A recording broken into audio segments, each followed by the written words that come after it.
श्वेता विवेक मोरे. आज तुमचं चॅन वायमध्ये स्वागत आहे. आज आपल्याशी गप्पा मारण्यासाठी स्वप्नील हर्षे सर आलेले आहेत, जे कारकट्ट्याचे करते धरते आहेत. आपल्याला त्यांच्याशी आज कार संदर्भात गप्पा मारायच्या आहेत.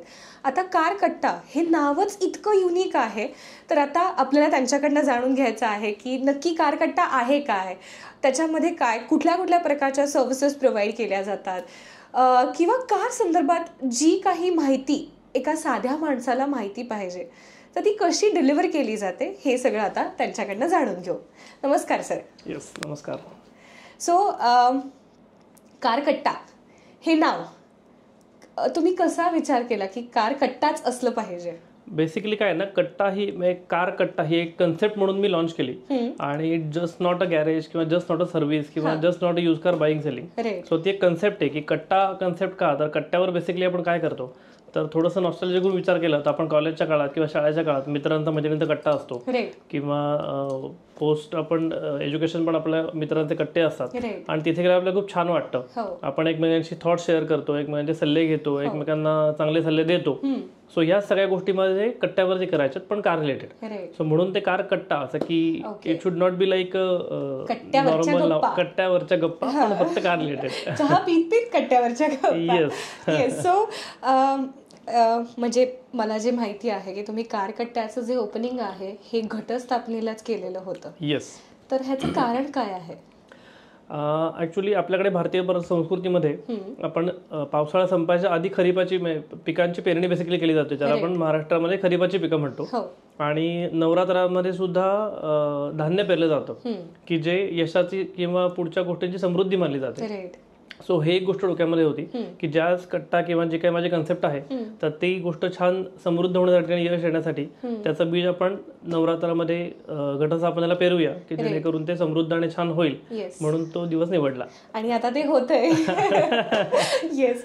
सो कारकट्ट्याच्या अंतर्गत म्हणजे काय, कारकट्ट्याच्या अंडर तुम्ही काय काय सर्व्हिसेस आता लोकांना देताय?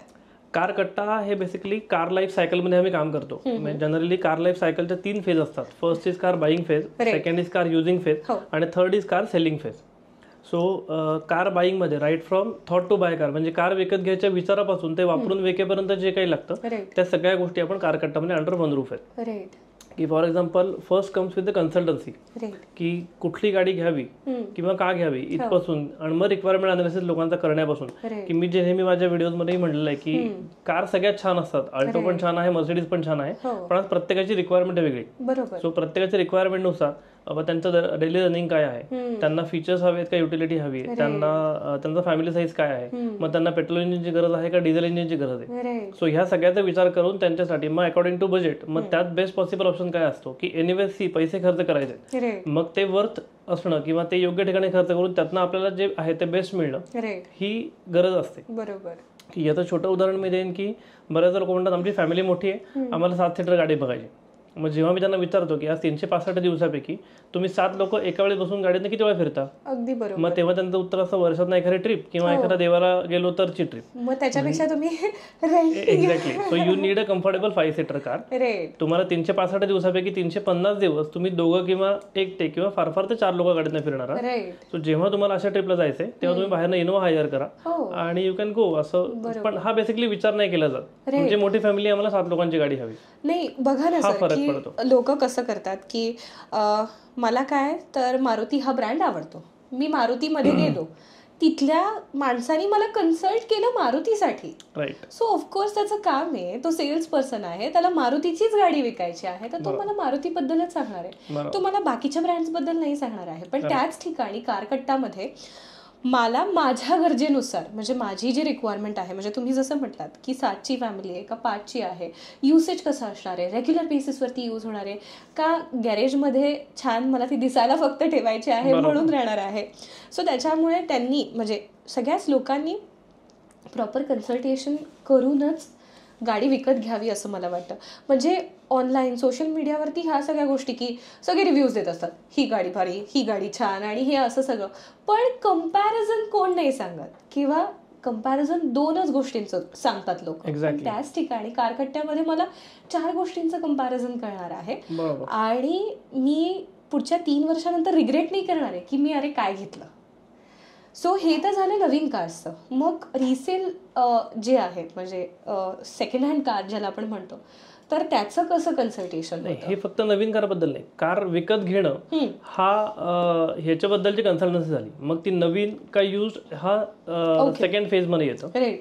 सो आत्ता कसं आहे की आत्ता भारतीय तुम्ही जर इंडियन बाईंग बिहेवियर बघितलं तर लोक जनरली ऑनलाईन 2-3 वेबसाईट्सवरती गाड्या बघतात किंवा 1-2 ठिकाणी टेस्ट ड्राईव्ह घेतात आणि मग त्यांच्या एखाद्या मित्राला फोन करतात. मग मित्र त्याला आवडत असलेली किंवा तो वापरत असलेली कार सांगतो अरे ही घे, ही खूप छान आहे. पण मग ही आपल्या रिक्वायरमेंटला कुठे मॅच नसते. सो रिक्वायरमेंट झाल्यावरती मग बऱ्याचदा असं होतं की यूज कारचा विचार नाही केला जात. म्हणजे आपल्याकडे एक कन्सेप्ट अशी आहे की रादर चालत आलेली अशी होती किंवा आहे आपण म्हणू शकतो की माझं बजेट कमी आहे म्हणून मी यूज कार घेतोय किंवा मला हात साफ करायचा आहे म्हणून मी यूज कार घेतोय. पण प्रॅक्टिकली तसं नाहीये. यूज कार का घ्यावी तर ती अपग्रेड करण्यासाठी. याचं छोटंसं एक्झाम्पल असं की फॉर एक्झाम्पल मी वॅगनर वापरते 5 वर्ष आणि मी म्हणतो माझं 10 लाख रुपयाचं बजेट आहे, मला नवीन गाडी घ्यायची. मग आज 10 लाख रुपये बजेट घेऊन तुम्ही मार्केटमध्ये जाता तेव्हा तुम्हाला एक तर नवीन वॅगनर येते, एखादी टियागो येते, i10 निओस येते. सो ह्या सगळ्या सेगमेंट मधली गाडी येते. ना तुम्ही सेगमेंट अपग्रेड करताय, ना फीचर, ना सेफ्टी, ना बिल्ड क्वालिटी, ना ब्रँड. मग हेच 10 लाख रुपये समजा मी यूज कारमध्ये टाकले तर मला एखादी चांगली होंडा सिटी, एखादी चांगली क्रेटा, एखादी चांगली Vento, may be in automatic. So ह्या सेगमेंट मधली गाडी येऊ शकते, 3-4 वर्ष वापरलेली, कमी चाललेली, अशा ह्याच्यात. मग बेसिकली तिथे काय होतं, अपग्रेडेशन होतं. पण हा विचार जनरली होताना दिसत नाही. कॉस्ट कॅल्क्युलेशन जर केलं तर कधी फर्स्ट ओनरला रिसेलला हिट जास्ती घ्यायला लागतो, वेगळ्या सेकंड ओनरला तो कमी घ्यायला लागतो. सो कॉस्ट पर से सुद्धा आपण तिथे पैसे वाचवतो आणि ऍट द सेम टाइम आपण अपग्रेड करतो. म्हणून बेसिकली यूज कार घ्यावी. पण हे खरंच मिसकॉन्सेप्शन आहे की यूज कार ह्याच्यासाठीच घेतली जाते. माझंही आहे की हात साफ करायचा आहे, काय ठोकली तरी म्हणजे सेकंड हँडच आहे, जास्ती पैसे गेलेले नाही आहेत. पण कार आताच्या जगात म्हणजे लोकांची खरेदीची पॉवर म्हणजे फायनान्शियली पण आणि गरज ह्या गोष्टी खूपच वाढत चाललेल्या आहेत. तर त्याच्या बाबतीत तुम्ही काय सांगाल? कार आता लक्झरी नाही राहिली. जसं कार इज नेसेसिटी की प्रत्येक घरटी एक गाडी आहे, 2 गाड्या आहेत आणि ती गरज झाली. आता ती पूर्वी लक्झरी होती पण ती आज प्रत्येक काळानुसार ती काळाची गरज झाली. आता जेव्हा तुम्ही आता म्हणलात की हात साफ करायला आपण गाडी घेणार आहोत, सो ह्याचं मी अजून तुम्हाला एक उदाहरणादाखल सांगू शकेन की जेव्हा आपण हा विचार करतो तर लिटरली हा विचार चुकीचा आहे की जेव्हा तुम्ही if you are new driver तर ह्याच्यात जोडून इन्शुरन्सचा एक पार्ट आहे, तो मी याला अटॅच करेन की इन्शुरन्समध्ये प्रामुख्याने 3 प्रकार असतात. Third party insurance, comprehensive insurance आणि झिरो डेप इन्शुरन्स, म्हणजे त्याला आपण बोली भाषेत फुल इन्शुरन्स म्हणतो. सो आता ह्या केसमध्ये जेव्हा किंवा समजा माझ्या गाडीवरती 1 लाख रुपये क्लेम आला आणि माझ्याकडे जर थर्ड पार्टी इन्शुरन्स असेल तर माझ्या गाडीचं मला काहीच मिळत नाही, समोरचं नुकसान असेल ते मिळू शकतं. द कॉम्प्रिहेन्सिव्ह आला तर ऑन अन ॲव्हरेज प्रत्येकाचं मेटल, स्पेअर पार्ट ह्याचं कटिंग वगैरे होऊन साधारण 50 ते 60% मला इन्शुरन्स कंपनी देते आणि बाकी 40% मला खिशातून भरायला लागतात. सो 40,000 रुपये मला खिशातून भरणं आलं. आणि जेव्हा माझा फुल इन्शुरन्स असतो तेव्हा मला फक्त प्रोसेसिंग फी 1000, 1500 किंवा 2000 सीसी प्रमाणे तेवढी भरायला लागते. बाकीच्या गोष्टी ज्या आहेत त्या इन्शुरन्समध्ये कव्हर होतात. मग आता जेव्हा एखादा नवीन ड्रायव्हर आहे तर त्याचे ऍक्सिडेंट होण्याचे चान्सेस जास्ती आहेत. नॉट नेसेसरी की मोठा ऍक्सिडेंट व्हायला पाहिजे. बऱ्याचदा युटर्न मारला आणि स्टेअरिंग पटकन सरळ नाही करता आला, डिवायडरवरती गाडी चढली. सो आजकालच्या गाड्यांचे एवढे पार्ट्स महाग आहेत. सो 25-30-50,000 रुपयाचा खर्च येतो. त्यातनं तुम्ही 40% जरी म्हणलात तर 20,000 रुपये खिशातनं गेले. बरं, सगळं 20,000 रुपये खिशातनं गेले, गाडी छान केली आणि 8 दिवसांनी परत असा इन्सिडेंट झाला तर तुम्ही 20,000 किती वेळा भरणार? सो त्या केसमध्ये जर तुम्ही नवीन ड्रायव्हर आहात आणि जर तुम्ही शिकताय तर तुम्ही अशी कार घेतली पाहिजे की जी झिरो डेप इन्शुरन्स ज्या गाडीला मिळू शकतो की जेणेकरून तुमच्यावरती रिस्क कमी राहील. जो आता एक्सपर्ट ड्रायव्हर आहे सो कम्पॅरेटिव्हली त्याची रिस्क कमी आहे. So he may opt for the car की जुनी असेल, त्याला कॉम्प्रिहेन्सिव्ह इन्शुरन्स असेल, थोडा फरक कमी पडेल. पण ह्या थोड्याशा ना आपल्याकडे मिसकन्सेप्शन्स आहेत की मला आता बजेट आहे, सगळं आहे, पण मी शिकायला घेतोय तर मला 1.5-2 लाखापर्यंत गाडी घ्यायची. मग ती कुठली तरी 2011ची 12ची अशी जुनी गाडी आपण घेणार. पण ह्या सगळ्या रिस्क आपण त्या केसमध्ये आपल्या अंगावरती घेतो. जोपर्यंत कसं आहे कुठली गोष्ट होत नाही तोपर्यंत सगळ्या गोष्टी छान असतात. पण एखाद्या दिवशी एखादी गोष्ट झाली की मग या सगळ्या गोष्टींचं आपल्याला महत्व कळतं. अगदीच बरोबर आहे. सो तेच की लोकांना अवेअरनेस अजूनही नाही आहे आणि इन्शुरन्स बाबतीत तर नाहीच आहे की म्हणजे तुम्ही आता जसं सांगितलं की 3 प्रकारचे इन्शुरन्स असतात, कुठले काय कशासाठी आहेत ते. सो आता सध्या तर जे मार्केट झालेलं आहे की जस्ट एक क्लिक करो इंश्योरेंस हो गया, 2 मिनिट में आपके हाथ में इंश्योरेंस आ गया. आणि ऍक्सिडेंट झाल्यानंतर माझ्या इन्शुरन्सवरती चासी नंबरच नाहीये. मग काय म्हणजे इन्शुरन्स क्लेम होणार आहे का एक्झॅक्टली. खूप छोट्या छोट्या गोष्टी असतात किंवा त्याच्यामध्ये बारकावे असतात किंवा टेक्निकॅलिटीज असतात. पण इन्शुरन्स 2 मिनिट में हात में मिल गया, पण मग क्लेमच्या वेळेस 2 मिनिटात क्लेम पण मिळायला पाहिजे, सो तो नाही मिळत. आणि त्यावेळेस कळतं चॅलेंजेस की आपण त्यावेळेस काय चूक करून ठेवली. की ऑनलाईनला आपला विरोध नाहीये, नक्की विरोध नाहीये किंवा गोष्टी आहेत, पण त्याच्यामध्ये होतं असं ना की आपण त्यांनी टर्म्स कंडिशन्स खूप दिलेत, म्हणजे 50 पानं त्यांनी वाचायला दिली असतील, पण ती बिईंग अ लेमन आपली ती वाचणं होत नाही. आपल्याला त्यातलं कोअर नॉलेज नसल्यामुळे आपण त्या गोष्टींकडे लक्ष दिलं जात नाही आणि मग आपण एखादा इन्शुरन्स परचेस करतो आणि मग क्लेमच्या वेळेस कळतं की एखादा क्लेम होणार आहे, नाही होणार आहे, किंवा मग ऍडिशनल पैसे भरायला लागणार तर का भरायला लागणार आहे, किंवा काही ठिकाणी कॅशलेस होत नाही तर मग का होत नाहीये, आणि मग तेव्हा हे सगळे इश्यूज निर्माण होतात. सो त्यापेक्षा राईट कन्सल्टेशन घेऊन राईट प्रोडक्ट जेव्हा आपण सिलेक्ट केलं तर तेव्हा आपल्याला इन्शुरन्स ज्यावेळेस आपण घेणार आहोत तर तेव्हा तो राईट इन्शुरन्स चूज करणं हे इम्पॉर्टंट आहे, basis on all this things, की त्याच्यामध्ये मग आयडीबी किती आहे गाडीची, त्याच्यानंतर ॲडॉन्स किती आहेत, प्रोसेसिंग फी किती आहे, डिस्काउंटिंग वगैरे नंतरचा पार्ट किंवा प्रीमियम हाही नंतरचा पार्ट, पण ॲडॉन्स कुठले कुठले आहेत, मग रिक्वायर्ड ॲडॉन्स आहेत का नाही. सो एक्झाम्पल द्यायचं झालं तर इंजिन प्रोटेक्टर नावाचा एक ॲडॉन असतो की जो जनरली आता पूर्वी बघाल तर मुंबईमध्ये पावसाळ्यामध्ये तुफान सगळीकडे पाणी भरायचं, पण आणि पुण्यामध्ये तशी परिस्थिती गेल्या काही वर्षापूर्वीपर्यंत नव्हती, पण गेल्या काही वर्षात बघितलं तर अगदी आपल्या बालगंधर्वला पण पूर्ण गाड्या पाण्यात गेल्याचे व्हिडिओज आपण बघितले. सो मग आता पुण्याच्या गाड्यांनाही इंजिन प्रोटेक्टरची गरज आहे का, तर आहे. मग आता हे ॲड ऑन कसे वर्क करतात तर बेसिकली ऍक्सिडेंटल डॅमेजमध्ये जेव्हा तुमचं इंजिन डॅमेज होत आहे तर तेव्हा ते इन्शुरन्स कंपनी नक्की देणार आहे, पण जेव्हा तुम्ही आज बालगंधर्वमध्ये छान नाटक बघायला गेलात आणि बाहेर येईपर्यंत पाण्यात तुमची गाडी बुडाली आणि पाणी जाऊन इंजिन जर सीज झालंय आणि मग तुमच्याकडे जर हा ॲड ऑन नसेल तर मग तुम्हाला इंजिनचं काही मिळत नाही. बरोबर. सो त्याच्यामध्ये अनेक टेक्निकॅलिटीज आहेत की ज्या आता इथे आपल्याला एवढ्या वेळात नाही कव्हर करता येणार, पण एक समरी सांगायची झाली तर व्हाईल चुझिंग अ इन्शुरन्स, की तुम्ही जेव्हा एखादे प्रोडक्ट चूज करताय तेव्हा ते परफेक्टली चूज करणं किंवा त्याचा व्यवस्थित अभ्यास करणं आणि किंवा मग एखाद्या योग्य व्यक्तीकडून ते कन्सल्टेशन घेऊन तो घेणं हे इम्पॉर्टंट आहे. येस. सो मी तुम्हाला एक गोष्ट म्हणजे मला इथे सुचलेली सांगेल. आत्ता सगळेच जण सगळीकडेच AI करतायत. आता AI आला आहे तर लोकांची कशाला गरज आहे, आपण विचारू AIला, ChatGPTला विचारू, जेमिनायला विचारू, पण खरंच ज्या ठिकाणी सर्व्हिस येते त्या ठिकाणी ह्युमन इंटरफिअरन्स शिवाय काहीच होऊ शकत नाही. मग बीट कार कन्सल्टेशन किंवा बीट कार इन्शुरन्स और एनिथिंग, सर्व्हिस म्हटली की ह्युमन इंटरफिअरन्स पाहिजेच आहे. तुम्ही ChatGPTला टाकलं ही कार घेऊ का ती कार घेऊ, अगेन 2 कारमधलं कम्पॅरिझन सांगणार आहे, पण ती मला कन्सल्ट करणार आहे का, जसं कार कट्टा आम्हाला कन्सल्ट करणार आहे. एक्झॅक्टली. सो तुम्ही कारकट्ट्याला पुढच्या 5 वर्षात कुठे बघत आहात? 5 वर्षामध्ये म्हणायचं तर काही माइलस्टोन आहेत डिसाइडेड, काही मला डिस्क्लोज नाही करता येणार, पण काही याच्यावरती मला म्हणू आपण असं की फ्रँचायझी मॉडेलवरती रोल आउट करणं किंवा अदर सिटीजमध्ये त्यातून रोल आउट करणं अशा हिशोबाने करण्याचे. पण हे सेगमेंट थोडंसं पर्सन स्पेसिफिक असल्यामुळे मला ही पहिल्यांदा बेस पूर्ण पक्का करायचा आहे, कारण आज मी ज्या एथिक्सने बिझनेस सुरू केलाय किंवा ज्या ट्रस्टेड ॲडवाईस मी कस्टमरला देतो किंवा जिथे जेन्युनिटी ही म्हणजे जे जेन्युइनली आपण कन्सल्टेशन प्रोव्हाइड करतो, म्हणजे जो जेन्युइनिटी हा जो बेस आहे तर तो बेसिकली ह्या 3 कोअर व्हॅल्यूज न हलता, कारण जेव्हा कसं होतं ना कुठले बिझनेस मोठे होतात मग आपण म्हणतो की आता हा बिझनेस मोठे झाले मग त्याची क्वालिटी गेली किंवा मग फक्त क्वांटिटी वाढली. सो मला तसं होऊन न देण्यासाठी ती आत्ताच्या लेवललाच काळजी घ्यायची की मार्केटमध्ये ते रोल आउट करताना किंवा पेनिट्रेट करताना कशा पद्धतीने करता येईल आणि ह्या कोअर व्हॅल्यूज जपून कसं पुढे जाता येईल. म्हणजे जसं आज आपण चितळ्यांची बाकरवाडी म्हणतो किंवा कुठलंही प्रोडक्ट म्हणतो ते एक विश्वासार्हता आहे, ती त्या ब्रँडनी जपली इतके 100 पेक्षा जास्ती वर्ष.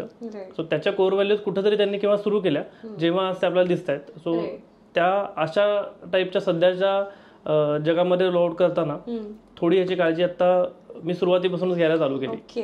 कारण की म्हणजे आधी तुम्ही डिमायटो सोबत असोसिएटेड होता, त्याच्यानंतर तुम्ही कारकट्टा सुरू केला, पण असे तुमचे बरेच क्लायंट आहेत की गेले कित्येक वर्ष तुमच्यासोबत असोसिएटेड आहेत. सो हा ट्रस्ट फॅक्टर तुम्ही कसा ठेवलात, म्हणजे कसं हे काय म्हणतो रिलेशन बिल्ड केलं? खरं सांगायचं तर असं वेगळं त्यासाठी मी काय केलं असं मला नाही आठवत, पण ज्या लोकांना भेटलो, ज्या लोकांना ज्या सर्व्हिस दिल्या त्या पूर्णपणे जेन्युइनली दिल्या, त्यांना जे ऍडवाइस दिले ते ट्रस्टेड ऍडवाइस दिले. मग त्याचा त्यांना फायदा झाल्यावर त्यांना कळलं की यार इथे आपल्याला खरंच ऍडवाइस मिळाला, त्याच्यामुळे आपला ह्या गोष्टी चांगल्या झाल्यात. मग त्या कारबद्दल असू देत किंवा कार इन्शुरन्स बद्दल असू देत, कार घेण्याबद्दल असू देत किंवा एखाद्या कारच्या सर्व्हिस बद्दल असू देत, की उगाच बऱ्याचदा गॅरेजमध्ये एक्स्ट्रा कामं काढणं ज्या गोष्टी होतात किंवा ओव्हर एक्झॅगरेटेड प्राइसिंग लावणं जे होतं. सो ह्या गोष्टी कधी आज गेल्या 10-11 वर्षामध्ये मी केल्या नाहीत कुठल्याच कस्टमरसोबत. आणि रेफरन्सिंग वरतीच मग ती माउथ पब्लिसिटी पण होते आणि त्यामुळे ते रिलेशन्स खरं सांगायला तर टिकून आहेत. येस ऑफकोर्स, म्हणजे तुम्ही जर सर्व्हिस चांगली दिली तर चांगलीच माउथ पब्लिसिटी होणार आहे आणि तुमच्याकडे रिपिटेटिव्ह क्लायंट येणार आहे. तुमच्या आयुष्यातला एखादा वाव मुवमेंट जो आहे तो आमच्यासोबत शेअर करा. वाव मुवमेंट सांगायचं झालं तर फेब्रुवारी 2016 मध्ये प्रशांत दामलेंची आणि माझी पहिली भेट झाली. आणि तेव्हा झालं असं होतं की ते तुम्ही आता नाव घेतलं डिमॅटो म्हणून, की इट वॉज आमची ती स्टार्टअप कंपनी आमची होती. आणि त्या डिमॅटोच्या संदर्भामध्ये प्रशांत दामले आम्हाला एक व्हिडिओ 3-4 शूट करून देणार होते त्याचा प्रमोशनल व्हिडिओ म्हणून. आणि त्या कोऑर्डिनेशनसाठी यशवंतराव चव्हाण नाट्यगृहाला समहाऊ ती अपॉर्च्युनिटी माझ्याकडे आली आणि मी त्या दिवशी तिथे हजर होतो. मग त्यांना ते व्हिडिओज जे आहेत किंवा ते आमचं शूटिंग वगैरे सगळं झालं. आणि मी डायहार्ट लहानपणापासून त्यांचा फॅन होता, खूप नाटकं बघितलेली होती आणि त्यांना त्याविषयी पहिल्यांदा भेटणं वगैरे तर म्हणजे हे सगळं बियॉन्ड एक्सपेक्टेशन होतंच. मग त्यानंतर शूट वगैरे सगळं झाल्यानंतर त्यांनी ओव्हरऑल सगळ्या स्क्रिप्टिंगमधनं अंदाज घेतला की तुम्ही काय करता. आत्ता मला विचाराल तर मला आठवत नाही की मी त्यांना त्या एक 7 मिनिटं म्हणतो वो जिंदगी के 7 मिनिट जे ते त्या 7 मिनिटामध्ये मी त्यांना काय सांगितलं मला आजही आठवत नाही. पण मी जे काय सांगितलं ते त्यांनी ऐकलं आणि त्यांनी मला विचारलं की माझी उद्या DSK टोयोटामध्ये अपॉइंटमेंट आहे, फॉर्च्युनर होती त्यांची गाडी, तर तू करशील का. म्हटलं हो करीन. बरं तेव्हा आम्ही मार्केटमध्ये नवीन, वेंडर बेस आमचा नवीन, जे आज सगळं नॉलेज किंवा गोष्टी आहेत त्या त्यावेळेस तेवढ्या काही नव्हत्या, पण एक कॉन्फिडन्स होता की असं आपण करू शकतो आणि हे करू शकतो. त्यांना त्यावेळेस काय वाटलं मला माहिती आहे, पण त्यांना तो विश्वास वाटला असावा. आणि त्यांनी सांगितलं की उद्या माझी अपॉइंटमेंट आहे DSK टोयोटामध्ये, सो मी ती कॅन्सल करतो, तुझ्याकडे गाडी टाकतो आणि मला 1, 2, 3, 4, 5 जी काय त्यांनी सांगितली ही सगळी कामं करून दे. ती सगळी आम्ही पुढच्या 4 दिवसात त्यांच्या गाडीची कामं करून दिली आणि ते खुश झाले. मग तिथनं पुढे आजपर्यंत 9-9.5 वर्ष झाले कार रिलेटेड जे काही असतं त्यांचं ते सगळ्या गोष्टी सिंगल पॉईंट ऑफ कॉन्टॅक्ट माझ्याकडे येतात. सो ह्या सगळ्या गोष्टी म्हणजे एक जी आवड असते ती बाळकडूच असते असं म्हणू शकतो आपण. म्हणजे तर हे सगळं तुम्हाला म्हणजे ही आवड किंवा हे असं करायचं आहे हे कधीपासून सुरू झालं किंवा तुम्ही कधी ठरवलं म्हणणं आवड म्हणाल तर लहानपणापासून जर माझ्या घरच्यांनी विचारलं तर गाड्या सोडून मी काहीच खेळलो नाही. प्रचंड मला गाड्या खेळायची आवड होती. जेव्हा मी एसटीने प्रवास करायचो तेव्हा मी कधीही मागे बसून प्रवास केला नाही, कायम केबिनमध्येच बसायचो. 2 व्हीलरवरती बाबांबरोबर फिरायला गेलो तर गाडीवर पुढेच बसायचो, ॲक्सिलेटरवर त्यांच्या हातावर हात धरणं. सो हे गाडी चालवणं, 5वी मध्ये मी MT चालवायला शिकलो किंवा 8वी मध्ये मी सुमो चालवायला शिकलो विदाऊट एनी ट्रेनिंग, कारण ते बघितलेलं होतं, ऑब्झर्वेशन होतं, त्यामुळे ते जमून गेलं. त्यामुळे ही आवड होतीच. आणि गेले 10 वर्ष याच्यामध्ये त्या काम केल्यावरती हा सगळा एक्सपिरियन्स आला होता. मार्केटमध्ये बेसिकली कुठे कुठे काही लूप होल्स आहेत, कुठे कस्टमरचे पेन पॉईंट्स आहेत, कुठे वेंडरचे पेन पॉईंट्स आहेत आणि ह्याच्यावरती काय सोल्युशन द्यायला पाहिजे किंवा काय आपण तिथे कुठे सोल्युशन देऊ शकतो आणि एक चांगला असं काहीतरी क्रिएट करू शकतो याचा एक साधारणपणे अंदाज डोक्यामध्ये आराखडा तयार होता. 2023च्या गणपतीमध्ये आम्ही घरी गणपती डेकोरेशनमध्ये ही जी आता कारकट्टा तुम्ही बघताय ती पूर्ण कन्सेप्ट आम्ही गणपती डेकोरेशनमध्ये मी आणि सायलीनी म्हणजे माझ्या वाईफनी आम्ही मांडली होती. त्याचा व्हिडिओ पण आहे सोशल मीडियावरती. सो जिथे आम्ही कारमध्येच गणपती बसवलाय त्याचं कारकट्टा नाव दिलंय त्या सगळ्या कन्सेप्टला. नंतर तिथे गॅरेज पण दाखवलंय आमचं, तिथे डेंटिंग पेंटिंग सेंटर दाखवलंय, डिटेलिंग आहे, वॉशिंग आहे, नंतर यूज कारचं तिथे पार्किंग आहे, तिथेच आमचं ऑफिस आहे.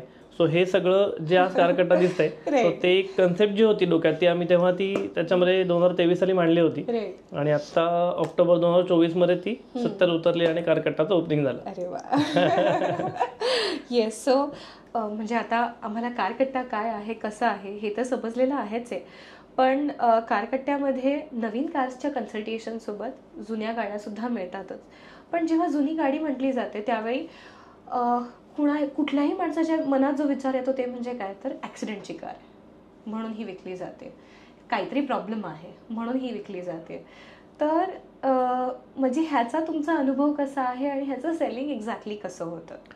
अनुभव येस, पण बेसिकली काय होतं ना की जसं आपण प्रत्येक गोष्टीवर आपण ज्या पद्धतीने काम करू.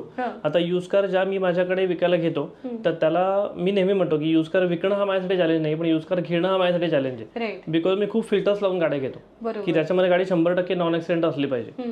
आता 100% नॉन ॲक्सिडेंटल याचा अर्थ काय की स्ट्रक्चरल डॅमेज गाडी नसली पाहिजे, की गाडीचा चॅसी किंवा गाडीचा ॲप्रन किंवा गाडीचं जे स्ट्रक्चर आहे त्याला कुठे धक्का नाही पोचला पाहिजे.